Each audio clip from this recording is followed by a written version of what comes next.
Imagine a world cloaked in an endless night. A world that existed tens of thousands of years ago. Our ancestors, huddled together in small tribes, lived in constant fear of the dark and the deep. Whispering forests. Among them, near a great mountain of stone, lived a tribe that hunted with sharpened spears and ate their meat raw. Their only shelter, a cold, dark cave. When night fell, a profound chill would settle in their bones, and they would listen, trembling, to the howls of unseen beasts that roamed the fireless dark. They were a people bound by fear, living on the edge of survival. In this tribe was a young man named Ru. He wasn't the strongest hunter, his spear didn't always fly true. He wasn't the fastest gatherer. Others returned with more berries and roots. But Ru possessed a quality far rarer and, ultimately, more powerful than strength or speed. He had an insatiable curiosity, while others looked down, focused only on the ground beneath their feet. Ru would gaze up at the vast, sprawling sky. He wondered about the sun, that brilliant orb of light that warmed the world yet remained forever out of reach. He puzzled over the storms that would roll in, asking himself why the sky would suddenly flash with blinding light and roar with a sound that shook the very earth. He was captivated by that flash, that light, that warmth, that untamed power. He saw it not just as a threat, but as a mystery waiting to be understood. One night, a storm of unparalleled ferocity descended upon them. The wind howled like a wounded beast, and rain lashed down in blinding sheets. Then, with a deafening crack that seemed to split the world in two, a bolt of lightning struck a colossal, ancient tree right near their camp. The tree didn't just splinter, it erupted into a column of brilliant, dancing flames. The light was so intense, it banished the shadows, painting the terrified faces of the tribe in hues of orange and red. Panic ensued. They screamed, scrambling away, their primal fear of the unknown taking over completely. They saw only destruction. A monstrous force sent by angry sky gods. But Ru did not run. He stood his ground, frozen not by fear, but by sheer awe. His eyes, wide and reflecting the mesmerizing dance of the flames, watched as the fire consumed the tree. It was bright, it was warm, it was alive. It twisted and leaped, a living entity of pure energy. In that moment, something shifted within him. For the first time in his life, he felt a sensation that was stronger, more compelling than the fear that had dictated his everyday. It was wonder, a profound, all-encompassing sense of wonder. And with that wonder came a thought, a revolutionary idea that sparked in his mind like the lightning that had started it all. Maybe this can protect us. Maybe this is the answer to the darkness. As the storm finally subsided and the rain softened to a drizzle, the magnificent fire began to fade, its once mighty roar diminishing to a gentle crackle. The tribe watched from a safe distance, still wary, still afraid, but Ru's curiosity had now blossomed into courage. He walked slowly, deliberately, towards the smoldering remains of the great tree. The heat washed over him, a comforting sensation against his damp skin. He found a branch that still held a flickering, stubborn flame at its tip. Taking a deep breath, he reached out, his fingers hesitating for just a second before closing around the cooler end of the wood. He had captured it. He had captured the light. He turned and carried the burning branch back towards the cave, a solitary torchbearer against the encroaching twilight. The others saw him coming and immediately began to shout. "Ru, you fool," they cried. "Throw it away. It's dangerous. You'll bring ruin upon us all." They pointed, their faces etched with a mixture of fear and anger. But Ru ignored their protests. He walked past them, into the damp, cold heart of their cave, and carefully placed the burning branch in a small, protected hollow in the rock. As true night fell, a deep, impenetrable blackness that usually brought with it a suffocating fear, something miraculous happened. The flickering light from Ru's branch cast dancing shadows on the cave walls, pushing the darkness back. And the beasts that howled every night from just beyond their entrance. They stayed away. Their roars were distant, hesitant, thwarted by the simple, glowing barrier. Hesitantly at first, then with growing confidence, the tribe members crept closer. One by one, they gathered around the small, miraculous fire. They extended their hands, feeling a warmth they had only ever known from the distant sun. It seeped into their chilled bodies, chasing away the cold that had been their constant companion. They looked at each other, their faces illuminated, no longer lost in the gloom. In the gentle glow of the fire, they saw not monsters in the shadows, but the familiar faces of their family, their tribe. For the first time, huddled in their cave, they felt truly safe. That night, everything changed. That small, flickering flame became the heart of the tribe, a central point of warmth, light, and community.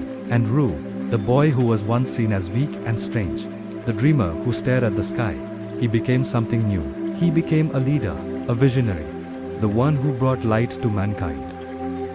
Rue's fire burned through the entire night. When the first morning sun rose over the mountain peak, its golden light merged with the red glow of the flame, flooding the cave with a warmth that felt entirely new. It was as if, for the very first time, the sky and humankind had joined together to light up the world. From that day on, the tribe's life was never the same. The paralyzing fear of the dark was gone. They no longer had to cower at every rustle in the shadows or every strange cry from the forest. Instead, a new challenge arose. How to keep this precious fire alive? At first, they were clumsy. They used whatever they could find: dry branches, fallen leaves, clumps of moss. But the fire was a fickle thing. Sometimes, without warning, the flame would shrink, sputter, and die, plunging them back into darkness and bringing that old, familiar fear rushing back in. But Rue, the boy who had brought them this gift, never gave up. He became the fire student. He tried, he watched, and he learned. He observed how the fire devoured certain woods with a roar and how it barely clung to others.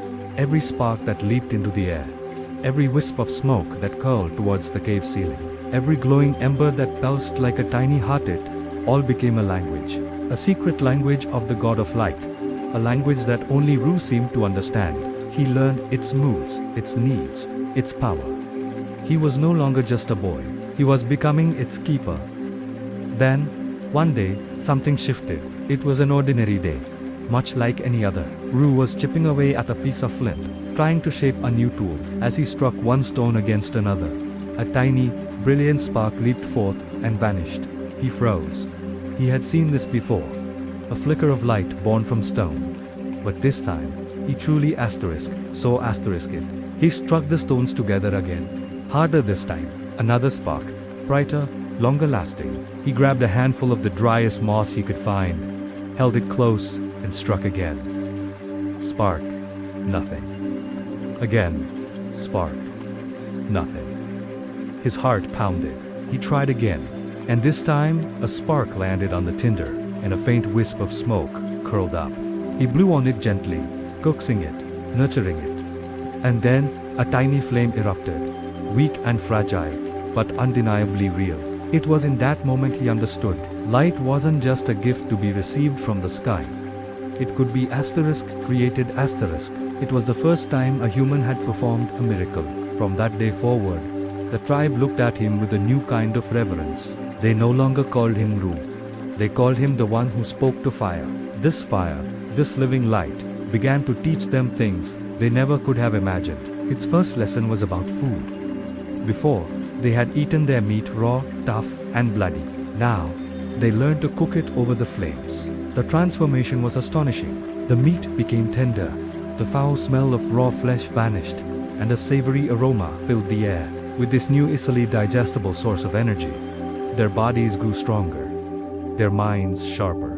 The taste of life itself had changed, refined and elevated by passing through the flame. Its second lesson was about the night. With the fire warding off the darkness, the night was no longer a time for fear, but a time for gathering. The tribe would huddle together around the warm, dancing light, their faces illuminated, their shadows stretching and playing on the cave walls. It was in this circle of light that the first stories were told. Children, their eyes wide with wonder, would listen as the elders spoke. They spoke of the great spirits of the hunt, of the ancestors who walked the sky as stars, and of the moon, the silent watcher. They wove tales of courage and caution, of spirits that danced in the twisting smoke. And from these stories, language began to truly blossom. It was no longer just a tool for commands, come, go, danger, but a vessel for sharing memories, dreams, and a sense of who they were. The fire's most profound lesson, perhaps, was unity. A single flame,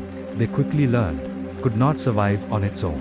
It was a shared responsibility. Someone had to venture out to gather wood, their arms laden with branches. Someone had to build a stone ring to shield the precious flame from the wind and rain. And someone, always, had to stay awake through the long, quiet hours of the night to guard it, to feed it, to make sure it would greet them again in the morning. This constant shared effort transformed them. They were no longer just a scattered group of individuals surviving sit beside the fire. The heart of their camp had forged them into a family. Many years passed, seasons turned, children grew, and new generations were born around that same fire. Zhu grew old, his dark hair turned grey, then white as ash. The lines on his face deepened, telling the story of a long and meaningful life. Yet, the light in his eyes never dimmed. It still burned with the same bright intensity as it had on that terrifying, wondrous night when he first saw lightning tear the sky apart and set the world ablaze. One quiet night, after the stories had been told, and the rest of the tribe had drifted off to sleep, Ru sat alone beside the central fire. He watched the flames dance and sway, their movements as familiar to him as his own breath. The smoke twisted and rose, disappearing into the vast darkness above the cave opening. A soft, knowing smile touched his lips. He leaned closer to the warmth, his voice a low whisper, carried on the night air. When I was young, he murmured to the fire, as if speaking to an old friend. I thought light existed only to chase away the dark, a shield against fear. He paused, his gaze lost in the hypnotic embers. But now I understand. Light doesn't just show us the path forward, it helps us dream. With a slow, deliberate movement, he placed one last dry branch into the glowing heart of the fire. He leaned in and blew gently, his breath a final offering. The fire responded, flaring up one last time brighter, warmer than before, like a brilliant, silent farewell. When dawn broke the next morning, the tribe awoke to a strange stillness. Ru was gone. Where he had sat all night, there was only a perfect, undisturbed ring of white ash, and in its very center, one small, single ember still glowed with a deep, persistent red.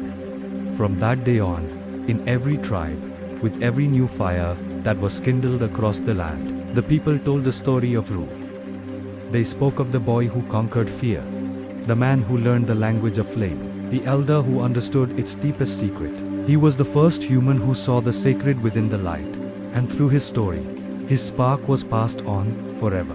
Thank you so much for joining me on this journey back in time. If you enjoyed this story and want to explore more tales about our shared human history, please hit that like button and subscribe to the channel. It means the world to us. We'll see you in the next one.